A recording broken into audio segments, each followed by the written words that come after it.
जय श्री कृष्णा। सबको राधे राधे। आज की क्लास में आप सबका बहुत बहुत स्वागत है।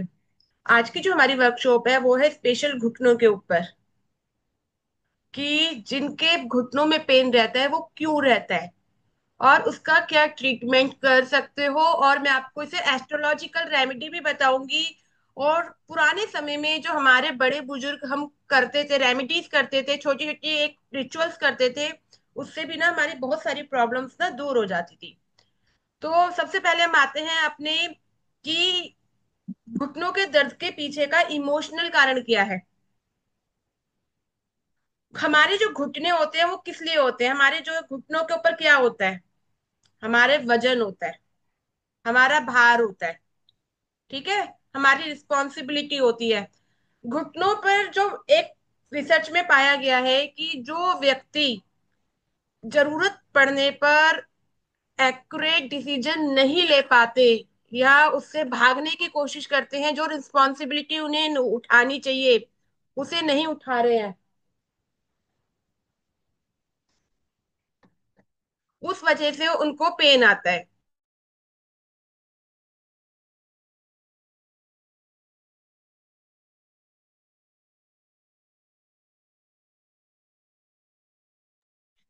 तो उस वजह से ना घुटनों पर पेन आता है। आप देखो अपने जीवन के अंदर, आपके जो घुटनों में जो पेन आया है, आप ऐसे कौन से डिसीजन से आप भाग रहे हो, कौन सी रिस्पॉन्सिबिलिटी से आप भाग रहे हो, को किस चीज को आप एक्सेप्ट नहीं कर पा रहे हो। जिस चीज को आप एक्सेप्ट नहीं कर पा रहे हो वो ही चीज आपकी बॉडी में कहीं ना कहीं पेन के रूप में आती है। जैसे मान लीजिए घुटनों का पेन आया, तो घुटने जो होते हैं हमारे शरीर का वजन लेके चलते हैं, मीन्स बहुत सारी रिस्पॉन्सिबिलिटी वो लेकर चल रहे हैं।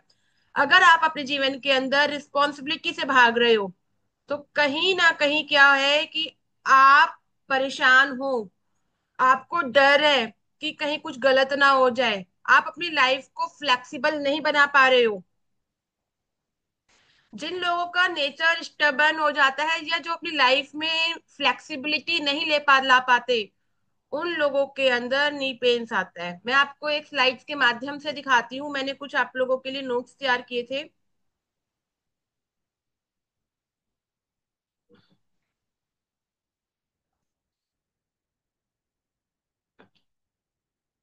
आप देख सकते हैं इमोशनल रीजंस बिहाइंड नी पेन्स, कि जो व्यक्ति स्टबर्न है, लाइफ के अंदर इनफ्लेक्सिबल है, कि मीन समय के अनुसार नहीं बदल रहे, डिसीजन नहीं ले पा रहे हैं या अपने जीवन में आगे बढ़ने से पीछे भाग रहे हैं, मतलब जो स्टेप उन्हें लेने चाहिए वो नहीं ले पा रहे हैं। Because the knee carriers forward, so knee pain can reflect fear of future decision और लाइफ ट्रांजिशन। आपको फ्यूचर में डर लग रहा है कि अगर मैंने ऐसा डिसीजन लिया तो कहीं कुछ ऐसा ना हो जाए। जिस दिन आप अपने इस फियर को छोड़ दोगे, आप देखोगे धीरे धीरे आपका जो नी पेन है ना वो ऑटोमेटिकली कम होना स्टार्ट हो जाएगा। बर्डन और रिस्पॉन्सिबिलिटी देखो, नेक्स्ट पॉइंट। पेन में relate to feeling overwhelmed and unsupported by responsibilities. अगर आप रिस्पॉन्सिबिलिटी नहीं ले रहे हो, इशू विद द अथॉरिटी और ईगो, जब आपके ईगो के ऊपर कोई इशू आता है, ठीक है, तो उस समय भी आपको नी पेन्स आते हैं। Grief and suppressed emotion, means आप किसी प्रकार के कोई दुख में हो, ठीक है, आप किसी प्रकार की कोई टेंशन में हो बट आप उसे किसी को कह नहीं पा रहे हो, आप किसी को कहना चाहते हो बट आप उसे नहीं बता पा रहे हो, तो उस समय भी नी पे ये आपका जो दर्द है बॉडी में कहीं ना कहीं बहुत सारे तरीके से आपके सामने आता है। तो क्या कोई इस वजह से रिलेट करता है? जिग्ना जी आप बता सकते हो कि आपको कौन सी चीज से अपने आप से रिलेट कर पा रहे हो? सही बात है मैम। कभी लगता है कि जैसे थक जाते तो लगता है कि अब ये काम नहीं करना, रिस्पॉन्सिबिलिटी नहीं लेनी है। और कुछ बात ऐसी भी है लाइफ में जो किसी से शेयर नहीं कर पा रहे हैं। सही पकड़ा आपने मैम। अब इसी में एक कॉमन प्रॉब्लम है थायराइड। ये एक बहुत बड़ी कॉमन प्रॉब्लम है थायराइड, आजकल हर किसी एक व्यक्ति को है। पता है थायराइड क्यों होता है? क्या कोई बता सकता है?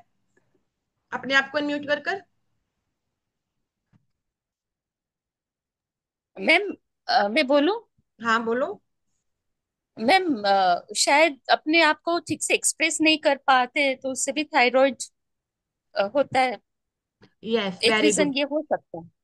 देखो ये फैक्ट है कि आपको ना बहुत ज्यादा गुस्सा आ रहा है, ठीक है, आपको अंदर ही अंदर किसी व्यक्ति के ऊपर बहुत गुस्सा आ रहा है, आप उसको ना कुछ कह नहीं पा रहे हो, ठीक है, आप अपनी फीलिंग उसके साथ शेयर नहीं कर पा रहे हो। आप देखना आपका जो दर्द होगा ना घुटने गले का, वो यहाँ तक आ जाएगा।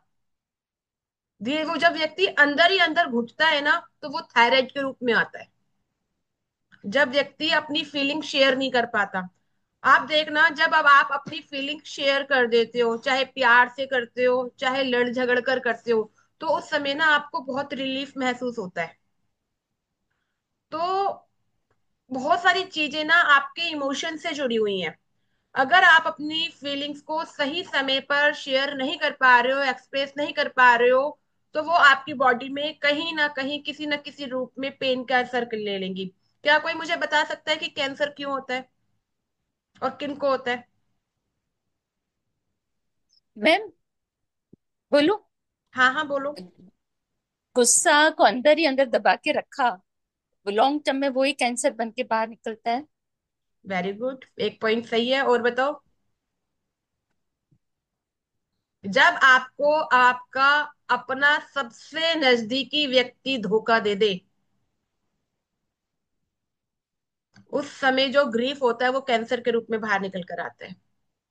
अगर आपने उस समय उसे एक्सप्रेस कर दिया, शो कर दिया है, लेट्स गो कर दिया, तो ठीक है। अगर बट आपने, आपके किसी करीबी व्यक्ति ने आपको कोई चीट किया है, या आप दुखी हुए हुए हो उस वजह से, और आपने उसे एक्सप्रेस नहीं किया है, उसे लेट्स गो नहीं किया है, तो आप देखना वही चीज आपकी की बॉडी में कैंसर बन जाएगी। इसीलिए अगर आप कभी भी जीवन में किसी भी बात से परेशान हो, दुखी हो, तो आप उसे एक्सप्रेस कर दो, यूनिवर्स के सामने बोल दो, उस व्यक्ति के सामने बोल दो। क्या होगा, थोड़ी देर के लिए लड़ाई होगी, हो सकता है सबके घर की नॉर्मल एक प्रॉब्लम है, हर घर में होता है, ठीक है, बट बहुत सारे सॉल्यूशन निकल जाएंगे, बहुत सारी हेल्थ प्रॉब्लम से आप बच जाओगे।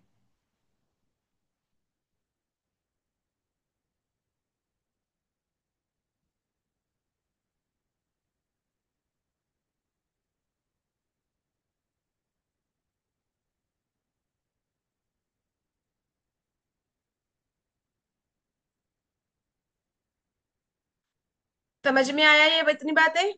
आगे बताती हूँ, चलो ठीक है।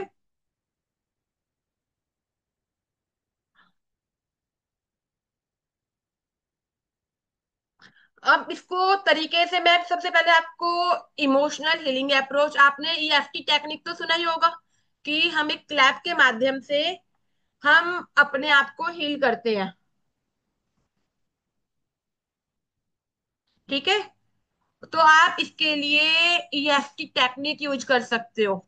ईएफटी टेक्निक का एक वीडियो मैं आपको भेज दूंगी कि आपको किस तरीके से यूज करना है। मैं आप मेडिकेशन कर सकते हो, मान लीजिए आपके घुटनों में बहुत ज्यादा दर्द हो रहा है, visualize your knees as light free and supportive, offer them gratitude. आप बैठ जाइए, अपनी आईज बंद कीजिए और देखिए, भगवान से प्रार्थना कीजिए, आप जिस जिम्मेदारी से भाग रहे हो उसके लिए क्षमा मांगो, अगर आप नहीं उठा सकते हो या उसे ले सकते हो, या कोई फियर है आपके मन के अंदर, उसे लेकर आओ बाहर। और आप इमेजिनेशन करो कि आपके जो नीज के ऊपर ना एक गोल्डन लाइट आ रही है, लाइट का जो कलर है वो गोल्डन लाइट आपके घुटनों के ऊपर आ रही है, और आपके जो घुटने हैं ना वो बिल्कुल फ्लेक्सिबल हो गए हैं, बिल्कुल ठीक हो गए हैं। एंड साथ में आप अफर्मेशन दे सकते हो, I am flexible and flowing with life, I release the need to control everything, and I support myself with love and trust. आप इसमें अपनी अफर्मेशन कुछ भी डाल सकते हो, अपनी सिंपल भाषा में डाल सकते हो, जिन्हें हिंदी आती है वो हिंदी में लिख लो कि मैं अपने घुटनों से बहुत प्यार करती हूँ, मेरे घुटने बहुत लचीले हैं और ये मेरा बहुत लंबे समय तक मेरा साथ देंगे, ठीक है, मेरे घुटने मेरी सारी जिम्मेदारियां उठाते हैं, मैं अपने घुटनों से बहुत प्यार करती हूँ। जब आप अपनी बॉडी को प्यार करने लग जाओगे उसे, तो आप देखना आपकी बॉडी भी ना आपको प्यार करेगी, क्योंकि एक बच्चा क्या मांगता है, प्यार मांगता है। और जो आप देखोगे जो व्यक्ति अपनी बॉडी की केयर करता है, तो उसकी बॉडी एक लंबे समय तक चलती है। क्लियर है? अब यहां तक देखो, ये समझ में आ गया। अब मैं आपको थोड़ा ना एस्ट्रोलॉजिकल भी बताऊंगी थोड़ा सा। पुराने समय में ना क्या होता था कि जब एक परंपरा थी, क्या थी, कि जब शादी होती थी ना, शादी होने के बाद ना एक झुकने का रिवाज था। झुकने का मतलब पैर छूने का रिवाज था।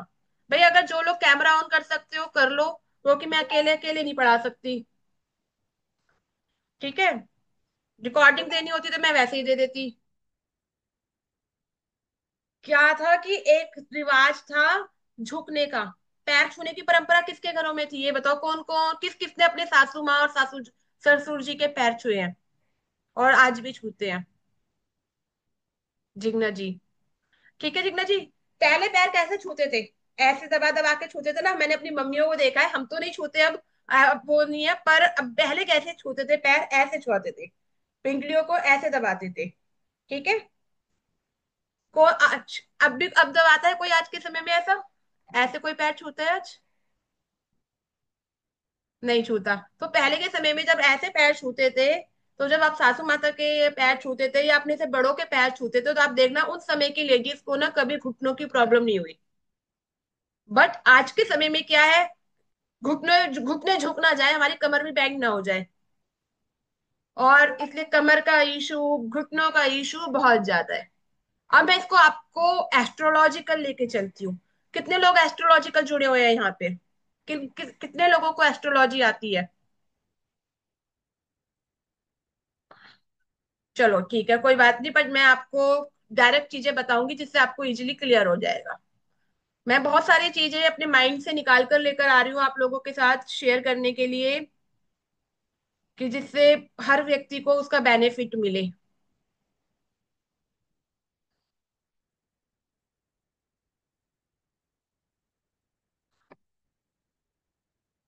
देखिए हम ना एक वो बनाते हैं।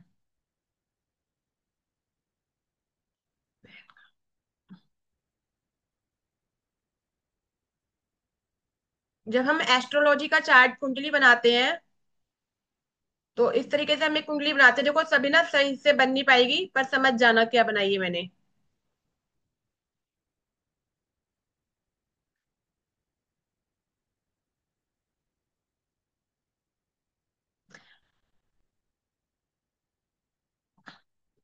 ये होता है फर्स्ट हाउस।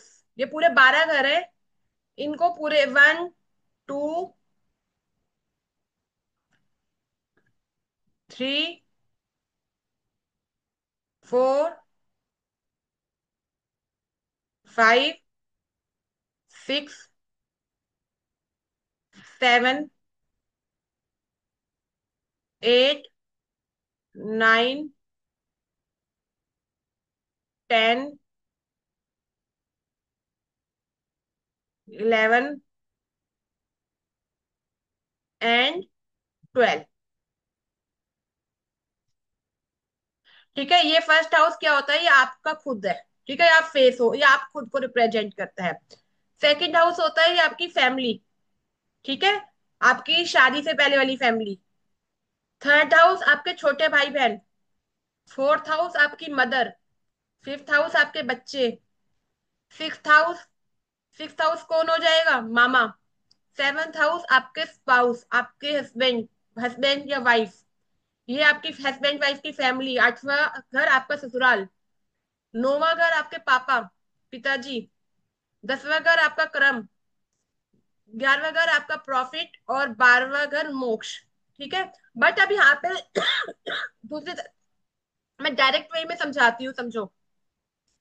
7वां घर क्या है? आपके पार्टनर का घर है। ठीक है? 7वां घर आपके पार्टनर का घर है, तो 7 से 1 2 3 4। 10वां घर किसका घर हो गया? 10वां घर हो गया आपकी सासू जी का। क्लियर? मीन्स आपका प्रोफेशन कब ठीक होगा? जब आपके रिश्ते आपकी सासू माता से अच्छे होंगे। अगर आपके रिश्ते अपनी सासू माता से अच्छे नहीं हैं, तो आपका प्रोफेशन भी खराब है। अब देखो, ये 10वां घर सासू माता का है, तो 9वां घर किस माता क्या हो गया? सासू माता के पैर हो गए। 9वां घर सासू माता के पैर हो गए। क्लियर? 9वां घर होता है आपके भाग्य का घर।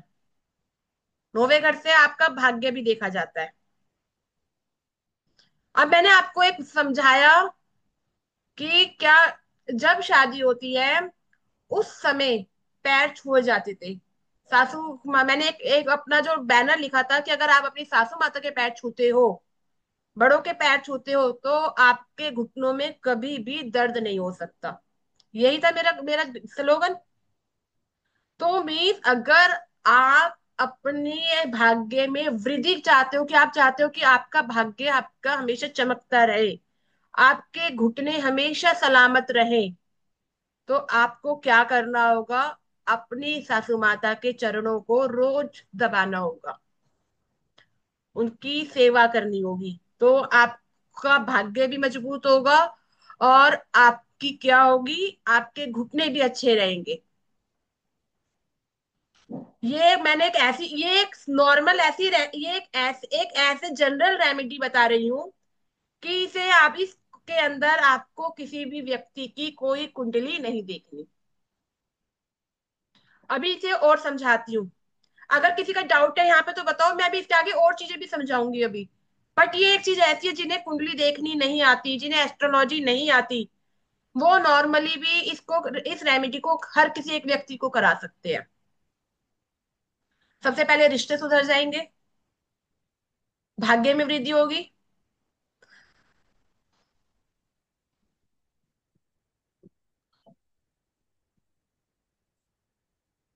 और देखो, 10वां घर जो होता है 9वें घर से ना, कई लोग 10वें घर को लेके चलते हैं, कई लोग 9वें घर को लेके चलते हैं। ये आपके पापा का घर होता है, पिताजी का। 9th house is your father house. ठीक है? जब आप अपने पिताजी की भी सेवा करते हो, अपने अगर आपके पेरेंट्स हैं, आप अपने पिताजी की भी सेवा करते हो, तो ऐसा करने से भी आप घुटनों के दर्द की समस्या दूर होती है, और आपके भाग्य में वृद्धि होती है। यहाँ तक समझ में आ गया? किसी को कोई डाउट है तो पूछ लीजिए अभी। मैम, हम्म। मैम, माता पिता अगर इस वर्ल्ड में ना हो तो? तो अगर माता पिता नहीं है तो उनके सुयोग्य कोई और व्यक्ति तो होगा। जैसे हमारे घर में बड़ी बूढ़ी औरतें होती हैं, घर की सबसे बड़ी लेडीज होती है, घर के बड़े जेंट्स होते हैं, जो भी पूजनीय है, जो आपसे बड़े हैं, जिनके आगे आप झुक सकते हो, उनके आगे झुकने में कोई बुराई नहीं है। ओके। ये एक जनरल रेमेडी है, इसे हर व्यक्ति कर सकता है इस रेमेडी को। अब थोड़ा और एस्ट्रोलॉजिकल चले, कि एस्ट्रोलॉजिकल में घुटनों के दर्द के पीछे के क्या क्या कारण है। ठीक है?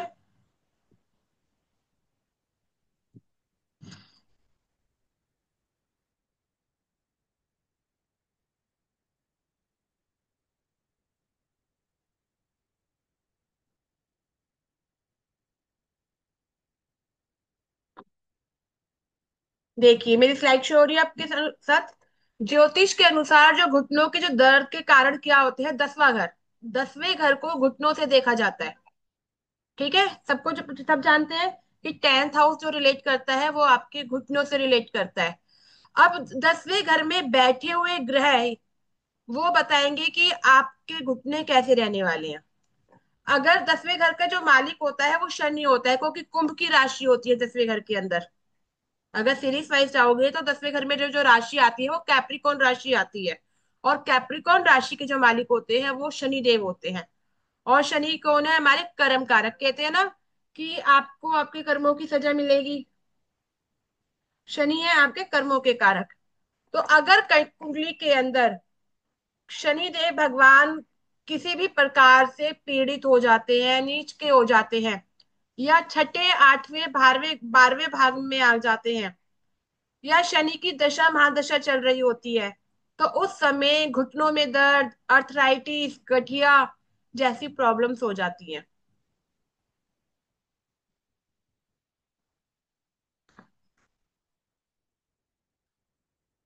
तो अगर इसके अलावा 10वें घर में जो भी राशि आ रही है, मान लीजिए किसी की 5 नंबर की राशि आ रही है, किसी की 4 नंबर की राशि आ रही है, अगर वो उस राशि का मालिक कमजोर होकर बैठा है, या वो, तो उस समय भी घुटने कमजोर में दर्द हो जाता है। इसके अलावा आप देखिए मंगल। अब देखो क्या, एक कहानी है कि जब 10वें घर में मंगल आक्रामक बना देता है या पाप ग्रहों से युति कर लेता है, तो उस समय घुटने के दर्द, घुटने की चोट, ऑपरेशन की संभावनाएं बढ़ जाती हैं या गुस्से के कारण बन जाती हैं। 10वें घर में मंगल जो होता है वो उच्च का होता है, ठीक है, सब जानते हैं। बट अगर मंगल पीड़ित है, मंगल राहु केतु से पीड़ित है, मंगल के ऊपर राहु केतु की दृष्टि पड़ रही है, ठीक है, तो वो क्या होगा, वो प्रॉब्लम कर देगा। तो उस वजह, उस समय अगर देख लो 10वें घर में मंगल आ रहा है, आपका ट्रांसिट के अंदर 10वें घर में मंगल आ गया है और राहु की दृष्टि पड़ रही है, तो चोट की होना, ऑपरेशन होना, किसी प्रकार की सर्जरी का होना, वो दे सकता है। इसके लिए आपको मैं थोड़ा सा एस्ट्रोलॉजिकल इसलिए बता रही हूँ कि अगर आप सब लोग इस एस्ट्रोलॉजिकल जुड़े हुए हैं तो आप चीजों को समझ पाएंगे। 10वें घर में जब राहु देव आ जाते हैं तो व्यक्ति को क्या हो जाता है, बार बार कंफ्यूजन होती है। मीन्स ऐसी प्रॉब्लम होती है कि उसकी रिपोर्ट ही सही नहीं आती कभी भी। अब मैं इसके पीछे ना एक आपको छोटी सी रेमेडी बताती हूँ। कितनी बार होता है कि हम डॉक्टर के पास जाते हैं बार बार बार, बट हमें हमारी प्रॉब्लम नजर नहीं आती, डॉक्टर हमारी प्रॉब्लम को पकड़ ही नहीं पाता। तो उस केस में आप क्या करेंगे? क्योंकि क्यों नहीं पकड़ पा रहा, क्योंकि डॉक्टर राहु है, राहु का इम्पैक्ट आ रहा है, चीजें कंफ्यूज हो रही हैं। अगर जिस ये किसी भी चीज प्रकार की बीमारी पे यूज कर सकते हो आप, कि जब भी आप डॉक्टर के जा रहे हो किसी बीमारी को दिखाने के लिए और नहीं समझ में आ रही है, नहाने से दो, डॉक्टर के जाने से 2 घंटे पहले नहाने के पानी के अंदर नीम का पाउडर डाल लो, या तो नीम की पत्तियां ले आओ, फ्रेश लीव्स मिल जाती है तो वेरी गुड, अगर नहीं होती तो मार्केट के अंदर नीम का पाउडर आता है, 1 चम्मच नीम का पाउडर डाल के नहाने के पानी में, उससे नहा के फिर जाओ। साबुन नहीं लगानी, पर यानी कि पहले साबुन लगा लेना, उसके बाद नीम के पानी से नहाना, जिससे नीम का असर आपकी बॉडी के ऊपर रहे। इससे क्या होगा, इससे ये होगा कि जो नीम होता है मंगल, नीम मंगल का कारक है, और राहु, मंगल जो है वो राहु को कंट्रोल करेगा, और आपकी जो बॉडी, जो आपकी रिपोर्ट समझ में नहीं आ रही है वो समझ में आ जाएंगी, वो बीमारी आपको पता चल जाएगी क्या है, क्या सही है क्या गलत है, आपको डॉक्टर के चक्कर नहीं काटने पड़ेंगे।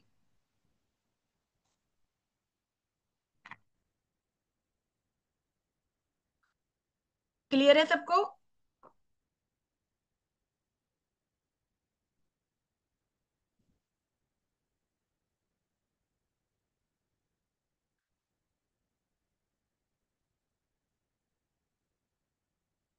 जब 10वें घर में राहु आते हैं तो उस समय आपके प्रोफेशन के अंदर भी बहुत बार बदलाव होता है। केतु आते हैं जब भी बहुत बदलाव होता है। क्योंकि अगर मान लीजिए किसी भी व्यक्ति के 10वें घर में केतु आ जाते हैं, तो केतु क्या है, मोक्ष है, आपके पुराने कर्म है। तो जब 10वें घर में केतु आते हैं, ट्रांसिट में आते हैं या हमेशा होते हैं, तो आप देखना व्यक्ति ना, घुटनों का जो दर्द होगा ना अचानक होगा, मतलब धीरे धीरे, कहते हैं ना अचानक चींटियां काट रही हैं, चींटियों वाला दर्द होगा।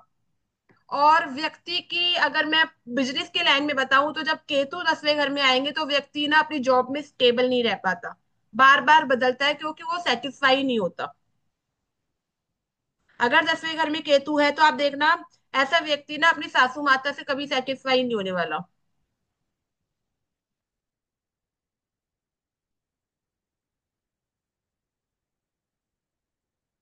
अब देखिए, 10वें घर में अगर बृहस्पति आ जाए, चंद्रमा आ जाए या शुक्रदेव आ जाए, अगर चंद्र बृहस्पति आ गए, बृहस्पति क्या है, नॉलेज है, ठीक है, मैंने खुद ने बहुत देख रियलाइज किया है कि जिस व्यक्ति का 10वें घर में बृहस्पति होता है, ऐसे व्यक्ति को चलने में परेशानी होती है, उसका पैर बार बार मुड़ जाता है,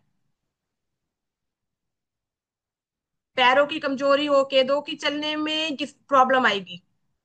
10वें घर के बृहस्पति में, क्योंकि 10वां घर घुटने है ना, आपकी बॉडी का नीचे का हिस्सा हो गया। ठीक है। तो बार बार उसका पैर मुड़ेगा, इस प्रकार की प्रॉब्लम आती है। डिसीजन सही नहीं लेगा, हमेशा कंफ्यूज रहेगा। अब देखिए सूर्य, 10वें घर में जो सूर्य होता है ना, तो व्यक्ति को गवर्नमेंट जॉब मिलती है, मीन्स नेम फेम मिलता है। बट आप कहोगे कि सूर्य और शनि एंटी है, बट सूर्य जो पिता होते हैं ना, वो कभी अपने बच्चों का बुरा नहीं करते। और सूर्य देव भगवान जो है ना, वो शनि देव भगवान के पिताजी हैं। ठीक है। वो तो कभी भी सूर्य देव भगवान शनिदेव भगवान का बुरा नहीं करेंगे। तो जब सूर्य देव भगवान 10वें घर में आते हैं, तो उस समय व्यक्ति को नेम फेम मिलता है, गवर्नमेंट जॉब तक के चांसेस होते हैं, गवर्नमेंट जॉब भी मिलती है। बट अगर सूर्य खुद पीड़ित हो गया कहीं, अगर मान लीजिए सूर्य खुद शनि के साथ कहीं बैठ गया, या राहु केतु के साथ बैठ गया, तो उस समय क्या होगा, ये चीज कट जाएगी। तो उस समय क्या होगा, घुटनों में दर्द, जकड़न रहेगी। आप जिस कार्य में आप जिस कार्य क्षेत्र में आप काम कर रहे हो, वहां पर आपको बार बार वो डिफेम मिलेगा। आपके आपके आपके फादर से रिलेशन खराब हो सकते हैं। आपका कॉन्फिडेंस लेवल कम होगा।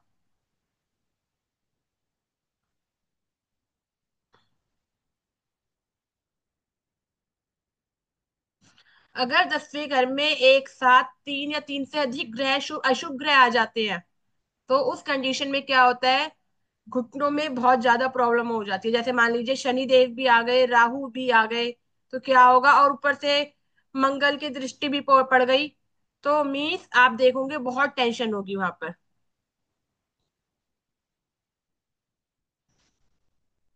अभी देखो, आप कहते हो कि 10वें घर में कोई भी राशि राशि है, पर 10वें घर में किसी भी प्रकार का कोई भी प्लेनेट नहीं बैठा। ठीक है। तो अब देखो 10वें घर में जो राशि है, मान लीजिए 10वें घर में जैमिनी राशि है। ठीक है, जैमिनी राशि है, और जैमिनी राशि का जो मालिक है बुध, वो 6 8 12 में चला गया। ठीक है। तो उस समय क्या होगा, वो भी छह, जो छठा आठवां जो घर होता है वो किसका होता है, बीमारी का होता है। 6 हाउस बीमारी, 8 हाउस बीमारी, 12वां हाउस लंबी बीमारी, हॉस्पिटलाइजेशन। तो अगर 10वें घर में राशि का बैठा हुआ मालिक 6 8 12 हाउस में चला जाता है, तो उस कंडीशन में भी घुटनों में दर्द, आपके कार्य में रुकावट होना, आपके भाग्य का साथ ना मिल पाना, ये सब सारी प्रॉब्लम्स आती है। यदि चंद्रमा और शनि एक साथ 10वें भाव में हो या दृष्ट हो, तो क्या होगा, देखो चंद्रमा है आपके मन का कारक, चंद्रमा हमारे मन का कारक है। ठीक है। और शनि क्या है, हमारी बॉडी की जो हड्डियां हैं वो सब हमारी शनि को है। तो जब अभी मैंने आपको समझाया, ऊपर एक मैंने समझाया था ना, सबसे पहले ईएफटी टेक्निक समझाई थी, कि जब हम अपने मन में बहुत सारी घुटन लेके जीते हैं, तो वो हमारे मन में कहीं ना कहीं कोई ना कोई बीमारी का रूप लेकर आती है। तो ये सबसे ज्यादा कंजक जब बनता है, जब मून और सैटर्न का योग बनता है। जब मून और सैटर्न आपस में मिल जाते हैं, या आपस में दृष्टिगत हो जाते हैं, तो उस समय व्यक्ति बहुत ज्यादा कंफ्यूज हो जाता है। आप देखना, पूरे मंथ के कुछ दिनों में, जैसे हमें पता है कि चंद्रमा जो है रोज मूव करते हैं, स्थिर नहीं रहते। ठीक है। हर महीने, एक महीने में वो कम से कम हर राशि में को पास कर लेते हैं। बट शनि तो फिक्स है। महीने के कुछ दिन देखना, जब चंद्रमा आपके जहाँ शनि बैठे हैं, जब चंद्रमा वहां आते हैं, या शनि के ऊपर चंद्रमा की दृष्टि आती है, उस समय आपकी सिचुएशन कैसी होती है, आप उस समय इमोशनली कितना डिस्टर्ब होते हो। इस चीज को आप अपने चार्ट के ऊपर चेक कर सकते हो।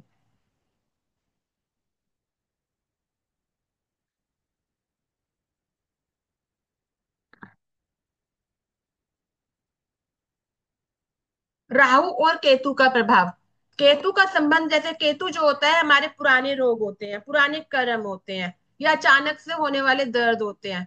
जब केतु 10वें घर में होता है और शनि के साथ युति करता है, तो ऐसा दर्द होता है जो चला जाता है और लौट जाता है। जैसे मैंने अभी आपको कहा, सुई चुभने वाला, कि मीन्स चला गया आ गया, चला गया आ गया। केतु जो है हमारे कर्म है।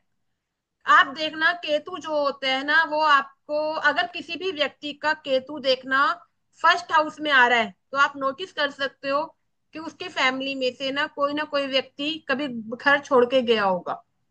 राहु और केतु जो होते हैं ये आपके पूर्वजों के कर्म होते हैं।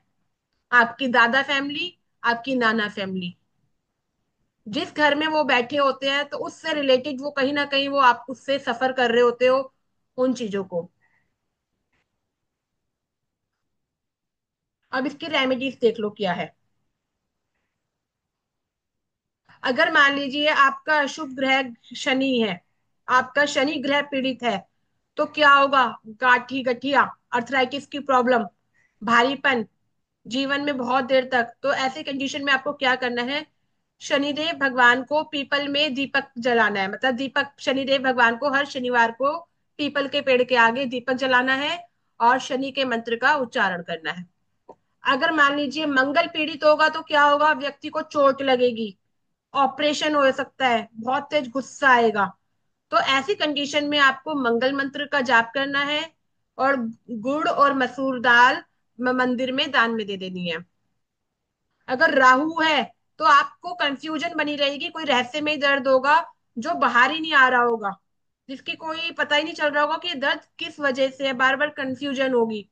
तो उस कंडीशन में आपको राहु के बीज मंत्रों का जाप करना है और उस नारियल को अपने ऊपर से नारियल लेना। नारियल जो होता है वो राहु का कारक होता है। अपने ऊपर से 7 बार एंटी क्लॉकवाइज उतार कर बोलकर कि मेरी जो भी प्रॉब्लम है, जो भी बाधा है, इस नारियल के माध्यम से इस जल में प्रवाहित हो जाए, जल में प्रवाह हो जाए और मेरा शरीर रोग मुक्त हो जाए। केतु है तो बार बार दर्द होगा, तो उस समय आपको केतु के मंत्र का जाप करना है और कुत्ते को रोटी खिलानी है।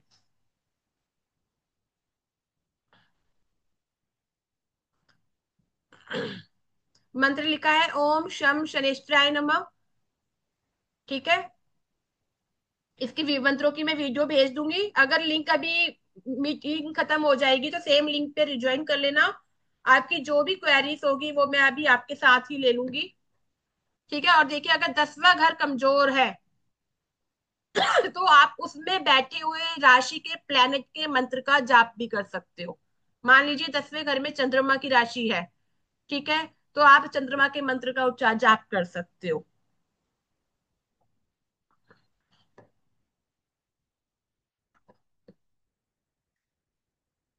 यहां तक समझ में आ गया? मीटिंग को दोबारा ज्वाइन कीजिएगा, ठीक है। हाँ, ठीक है। जी मैम, बहुत अच्छे से समझाया।